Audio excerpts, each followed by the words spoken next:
All right, looks like we're right about 2 p.m. here, so we'll get this webinar kicked off for today.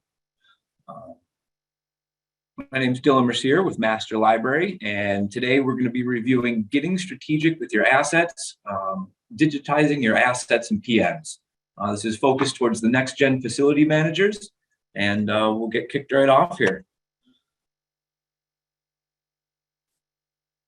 Now, quick little bit about myself. I got about 15 years or so in the trades. I've done everything from electrical, HVAC, focused on low voltage for the bulk of it though. Access control, cameras, Wi-Fi systems, networking, kind of done it all, but that's what got my niche into facilities and really started learning about how these buildings tick. Done a lot of work, both residential and commercial, kind of gives me a unique outlook on how to run facilities. And I really have a long running passion for helping folks like you guys try and run the facilities as smooth and efficient as possible. There's a lot of neat little tips and tricks I've picked up along the ways. I've been able to have a lot of unique, candid conversations with different facility managers and directors, and finally starting to be able to compile those in a way to hopefully help assist others. So just a little one here, a thought-provoking story before we get rolling here. Think about the failed inspections of the past. Every person that manages a facility has had that gut-wrenching moment when you have an inspection that you know have been coming, something that you may even think is a simple one, something that you don't even really put too much thought in. And one little detail can slip through the crack. It can really have a negative impact on how both your peers and superiors look at you. Can really have kind of a negative impact and have a cost effect as well. If you have to pay an inspector to come back, there may be fines and penalties associated with it. Simple one that I've brought up before is a failed fire alarm inspection. You have a space within your facility that had some minor maintenance, a new paint job put up in a room, a few devices were removed, and if they don't get replaced before the time of your inspection, I mean, that's an easy thing that could have been fixed if you had a PM schedule or a walkthrough set up to kind of pre-inspect before that fire marshal or state inspector comes through. There's a lot of reasons why people don't want to get into assets and PMs. Some people just don't see the value in it. Granted, short term, sometimes it's hard to see some of those value adds, but if you take a moment and zoom out, you can definitely see a lot of long-term value, both labor hours and just money in general from extending the life of your equipment that can be saved. Some folks just get overwhelmed with the process. I mean, you think of all the different moving parts and different assets that you have inside and outside of your facility, and it's a daunting task if you want to try and digitize all those. And not having a process in place makes it very difficult to start knocking off some of the easier targets, to start making that list a little bit smaller. And that's really all it takes. Start small, work your way up. It's definitely a great time to try and be proactive rather than reactive. I mean, your manpower is going to work a lot more effective. You're going to have less callbacks, and all in all, your job's going to become much easier. There's a few little tips that we've picked up along the way on how to get the process started when you feel like there's no good place to start. I mean, it can, if you have a digital work order system, using it simply for emailing and automating tickets from different employees within your facility outbound to your staff members sometimes is all people use it for, but you're really not getting the most out of it doing that. I mean, stare down that elephant in the room and prioritize your list. Pick a small subset of your assets, whichever ones are going to provide the highest value to have them digitized for you. It could be high maintenance items, one that have to be maintained regularly on either a quarterly or monthly basis. I mean, those are great ones to digitize. Ones that you self-perform. I mean, ones that you hire out an outside contractor, you don't get as much value out of those because, at least in a perfect world, your contractor is going to keep a log on that and keep you informed of what's happening. You're going to have invoices and documentation to kind of back up those maintenance logs.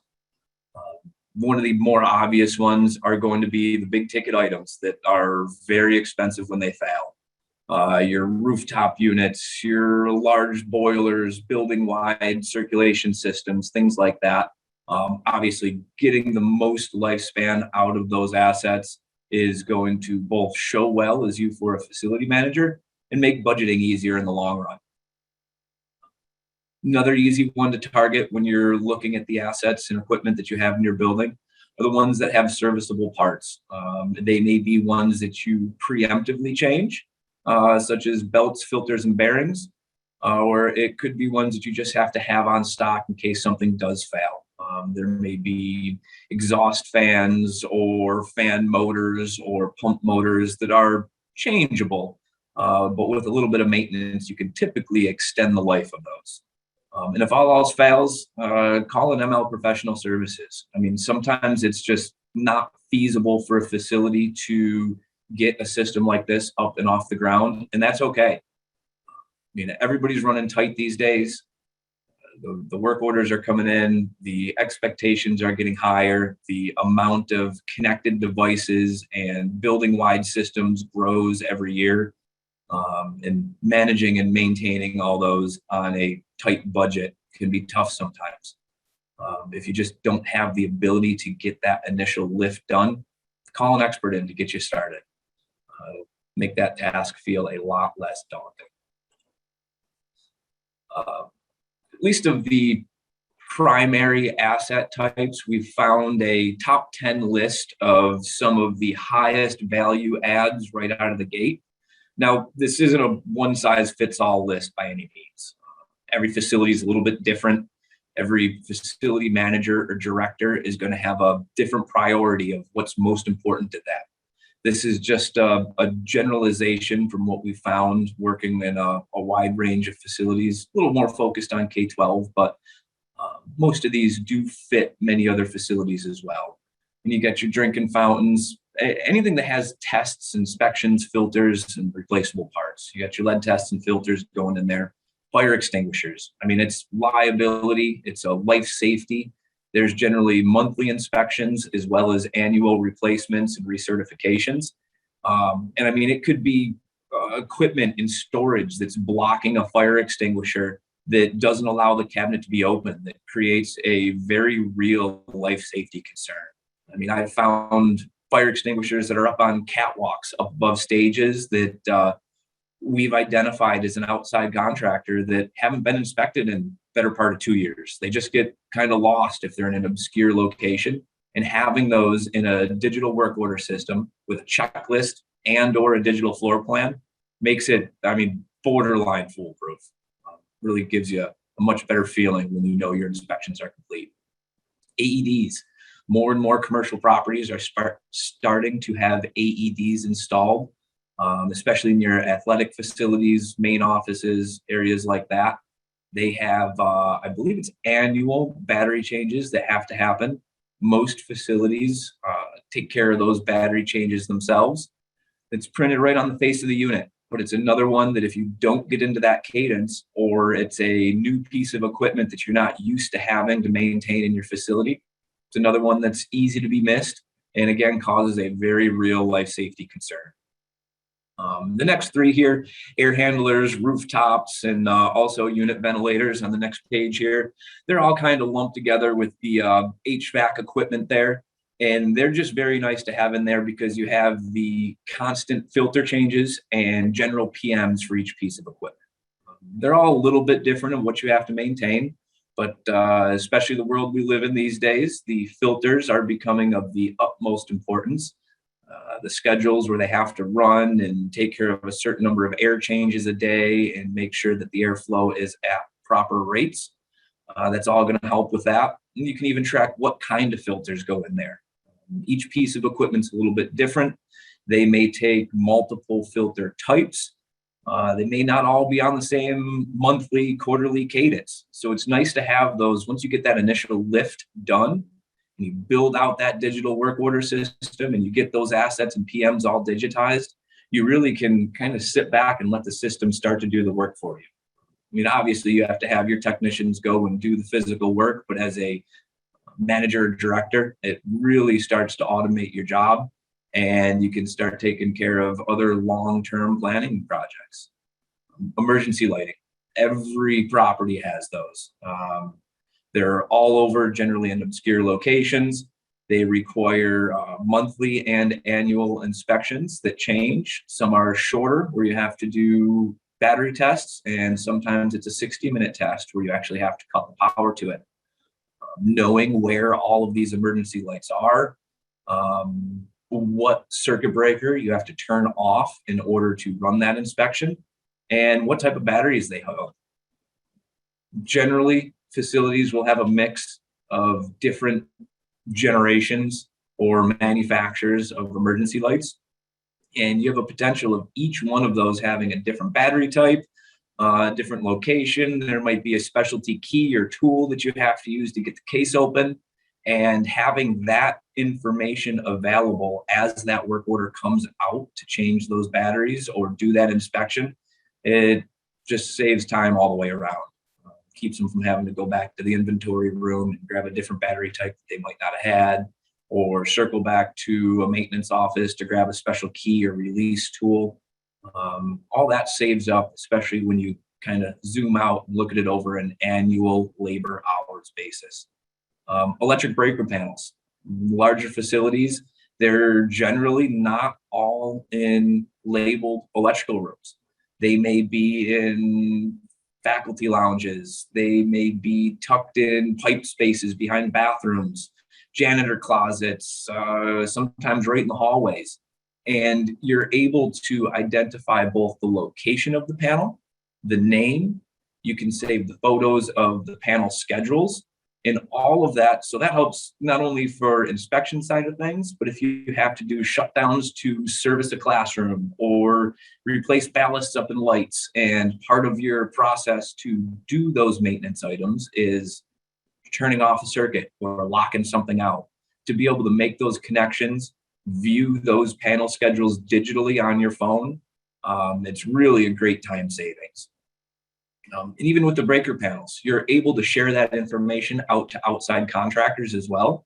So it's not only a time savings for employees of yourself, but you can also leverage that data and potentially save money from your service contracts and maintenance contracts from your outside contractors. Sump pumps. I mean, that's a big one. It's a smaller ticket item to replace, but in the event of a failure, a $200 to $500 sump pump could fail and potentially ruin a $20,000 gymnasium floor. Things like that, that if you have that automated preventive maintenance to go check the crock, make sure there's no debris in there, manually activate the flow, make sure the pump is still functioning, check the alarms to make sure that they're going to go off, notify somebody if a pump fails. I mean, that has the potential of saving you countless dollars if something fails on a weekend or after hours when nobody's around. Then I kind of cheated on the last one here, tried to sneak in a couple more than 10 here, and generalized all of the major technology head-end equipment. PA, phone, wireless circuits, security, access control, surveillance. I'm sure there's others in there that we didn't list here. This is just to give you a high-level overview. Often as a facility manager, some of these may be managed by your IT department, but still potentially have to be maintained, or an emergency service call situation. You as a facility director have to know where these are, and to have them digitized, have annual, biannual tests that are built in there, just helps to give you peace of mind and give you overall awareness of your facility. I mean, it's a big part of what you do as a facility director. You have to be aware of all of these moving parts, even if it's not something that you directly manage.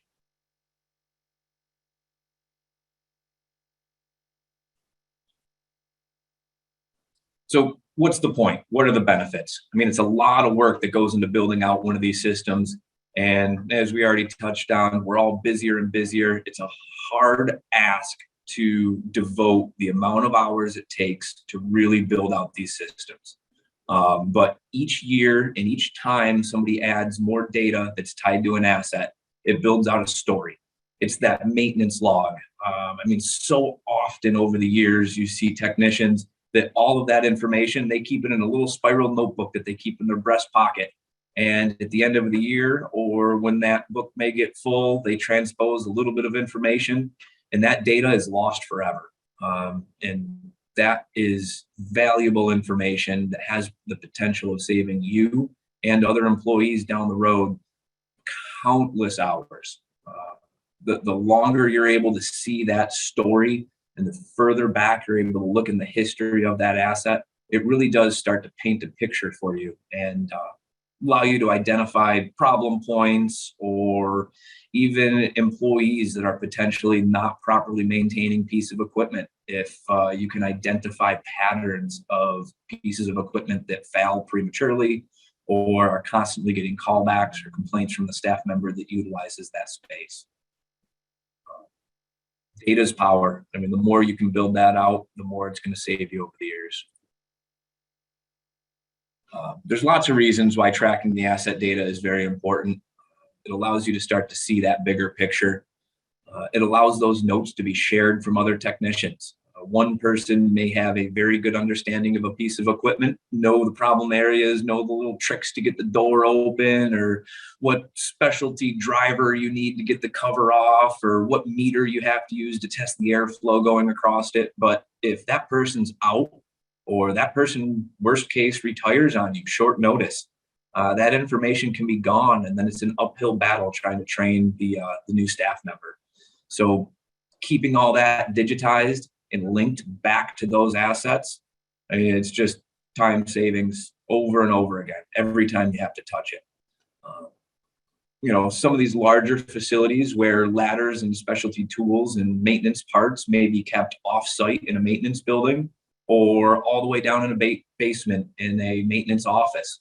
If you walk all the way up and you realize that, man, the 6-foot ladder you have up on the second floor doesn't allow you to access it, and you have to hike all the way back down, you think about that again over the course of a year, and that's countless hours that you could potentially be saving.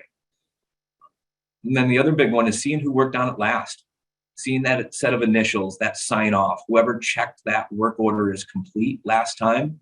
Worst case, even if the data isn't there, it allows you to make a phone call and ask the question. Perhaps same person's worked on it 10 times and you're the first person to come up to it. It allows you to call them, ask them, find out what the best practice is, and make sure you're doing the job right.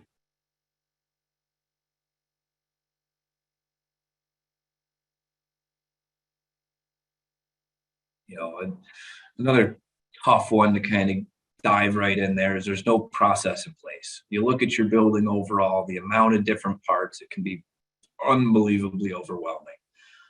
We have a little image down there on the bottom that references the plan room that is actually better organized than most that you see in K-12 and facilities in general. But the amount of time that goes into locating a piece of information that is housed in a room like that, that's not properly digitized or organized, and you're looking for an as-built from a construction project that may have happened 10 years ago to identify an asset or find the hardware information. That's a lot of time, especially if it's stored off-site. You may have to, as a technician, call your manager, call the facility director, have them take time out of their day to find the O&M, to get you the information, to scan it and send it over. Whereas if you have all that digitized, it's at your fingertips. I'm going to show you a little later on a quick tutorial of some of our products to really how fast you can make those connections from getting a work order, a ticket that comes in, locating it on the drawing, finding the O&M, and having it all right at your fingertips on a tablet or really laptop, any mobile device. You can even do it on your phone.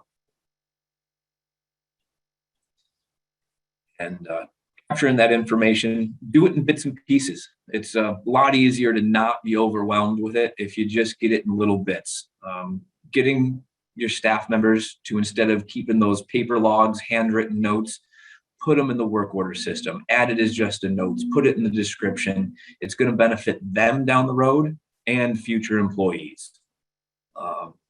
The process of getting started, a little overwhelming, I get it. But if you slice and dice it and look at your building in bits and pieces or individual asset types, it becomes a lot more manageable. You have to figure you're going around and you're doing PMs on these pieces of equipment anyways.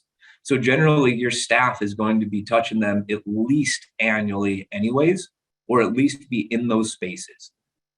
So if they're doing filter changes on a unit and they're going through the entire district and every unit ventilator, they have to change the filters, have them type the make, model, and serial when they're at that. It takes moments additional time. And then you as a director have that data at your fingertips from now until forever. One recommendation we always find is find your champion. Hopefully you have more than one, but worst case, you have to find one. The process is overwhelming to take care of on yourself. And if you're able to find a staff member that will kind of hype up the energy on it, help get some of the guys that might not really fully buy into it, see the value, see how it makes their job easier on a day-to-day basis, it's going to help you get buy-in from your staff a lot faster than if you're the only one trying to promote it.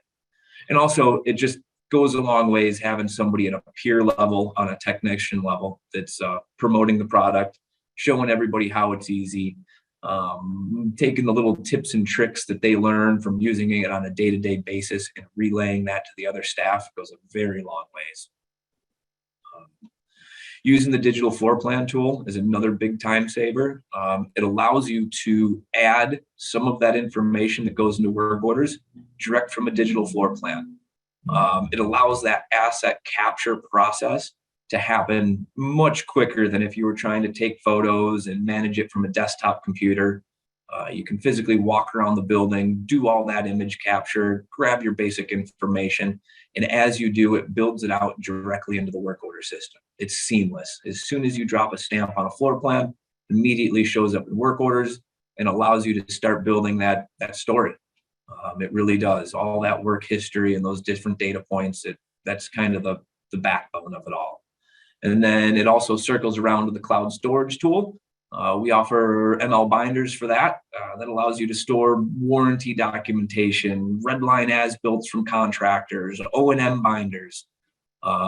It takes all of those, the big 3-ring binders that everybody's used to seeing on construction closeout, essentially digitizes that entire thing and puts it right at your fingertips. Not only is it easier to search and maintain, but it keeps it linked to that asset, both in work orders and drawings. So you're able to recall it very quickly as needed. And I mean, it's often you spend more time trying to locate the information than you do actually using the information. And again, even with this, engage ML Pro Services. We're happy to come in, help get a game plan together for you. Depending on where you are, we can potentially come and do some on-site data capture for you, just help streamline the process all the way around.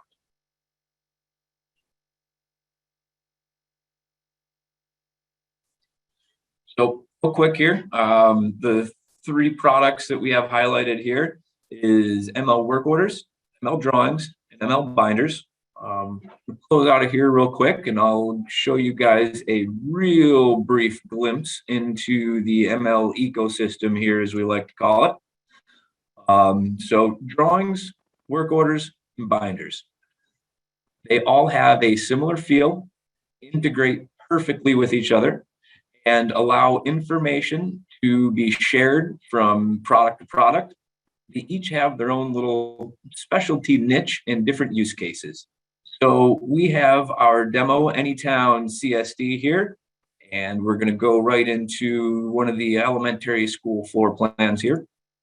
I'll show you kind of 2 different workflows, one going from the digital floor plan side. I apologize, my login timed out here. Went from the digital floor plan side to the work order and work history. And then I'll also quickly show the work order utilizing drawings to identify where the asset is on your drawing. That's a great tool that contractors can use as well. Again, trying to save time and be respectful of their time will ultimately save you money in the long run. Just make sure the other ones are still logged in here.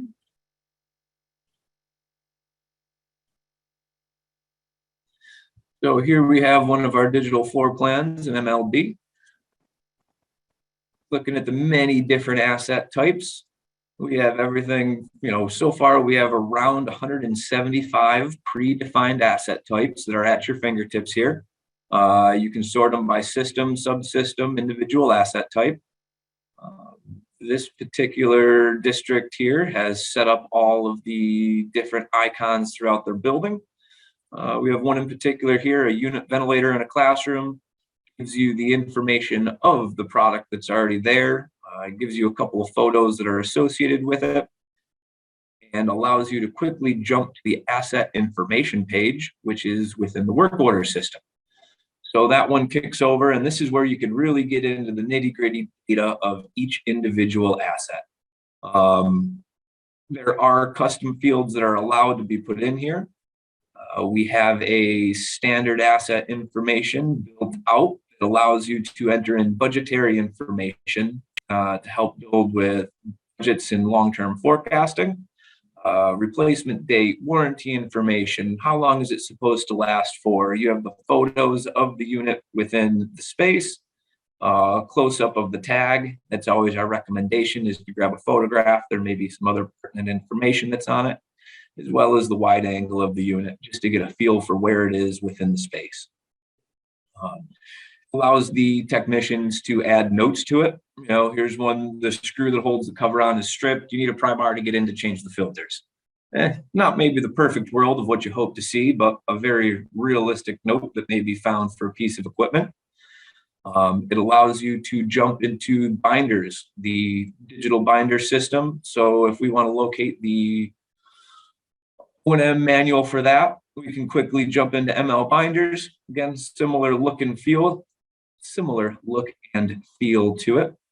And we're quickly able to access the actual PDF that came from the construction company for the unit ventilator that was pictured in there. As we all know, that'll have important information, the do's and don'ts, PM and procedures information, testing information, and different maintenance materials that are required. If there's grease points, if there's digital controls that could be adjusted, belts that need to be changed, all of that are available right away. If you have warranty information, you could add that in here. It's really endless what you're able to categorize to it. And they could be set up both on the individual asset basis. So if you want one for each individual unit ventilator for every room, or you could have a global binder that has one section. If you have an entire wing that has all of the same unit ventilators, you could point them all to the same binder, since they're going to have all of the same documentation as long as they were installed at the same time. Work orders also has the ability that if a work order was to come in on a piece of equipment and they have a work order to either go do routine maintenance or say change a belt because it's squeaking in a classroom, they have the drawings tab here where they're able to jump right in, click on the asset. It will open up a new tab with ML drawings. It will pre-filter the entire drawing to turn off all the rest of the noise. All of the other asset types will turn off. The only one that will be shown on screen is the particular asset that we were reviewing within work orders. This is valuable, especially for newer employees or outside contractors that are trying to come in to troubleshoot a unit that may not be familiar with your building. This has the potential of saving tons of time and preventing you from having a senior staff member either have to escort somebody through the building to locate something, or also reduce training time of new staff members. And then you're able to quickly turn that back off and see the building as a whole. We're able to create preventive maintenance logs for any asset. You can do that both direct from the drawings page where you're looking at all of the individual asset icons, and you can also do that from work orders. So you can go in, click right on any kind of asset. So, say you had an emergency light and you wanted to create a work order that it was not working, or the battery light was flashing that was in trouble. You could quickly create a work order as you're doing your morning walkthroughs. Generate that work order. It goes through the approval process and will get automatically sent out to the appropriate folks. You can create a PM schedule. If you want to set up something that runs on a regular cadence. You can set it up to be annually, monthly, weekly, the first day of the month, middle of the month, the particular day of each year. You can have it every 5 years, really any cadence that you want. You can have it run for a predetermined amount of times, and you can also set exclusions. So, if it's something you only do during the school year and you want to exclude the summers, or if you only do it during snow season or cold weather season, there's a lot of flexibility with that. You can choose if it's building wide per asset. That's very nice if you have discrete work orders for each individual asset, or if it's just a building wide sweep that they have to go inspect all of them. You can determine what department it goes to, what building, which asset type, back to that same unit ventilator. Tell your staff to change the filters quarterly. And then every quarter, this is going to automatically generate the work orders, assign them to the proper employees, and give them all of that other information that we already rolled through, right built into it. We also have a large and ever-growing library of procedures pre-built for a lot of the major mechanical equipment and just a lot of the common asset types to give you a procedure to start with that your employees are expected to do in order to perform preventive maintenance. These are all customizable. You can edit if you have your own processes already in place. We can import those and you can have your own custom procedures. But again, trying to keep the initial setup task a little less daunting. We try to have as many of those as possible preset for you. So it's just a matter of selecting it from a pull down, and then those will run for you as determined. Boiler inspections, regular PM procedures, overall building inspection checklists. There's a lot of these. The opportunities are endless for it. And it just takes a lot of that stress off of your shoulders as a facility manager, director, to make sure none of these things are slipping through the cracks.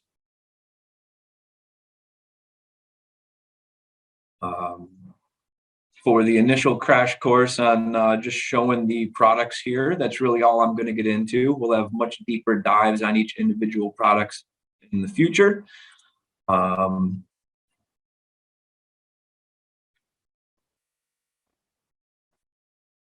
Jump back into the last slide here. Also, just to let you guys know, we do have a YouTube channel for the Next Gen Facility Managers that weekly, at least, we are releasing new content. We keep them short and sweet. They're very informative. Just little tips and tricks on how to help run your facility better. We're always looking for comments, always looking for insight. We like the interaction.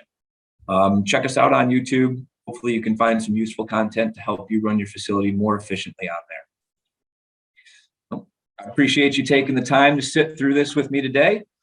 Questions, comments, my email is listed below at the bottom there, dmercier@masterlibrary.com. Feel free to send those along.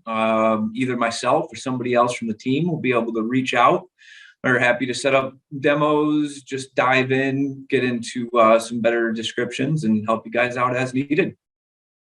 Hope to see you on the next one.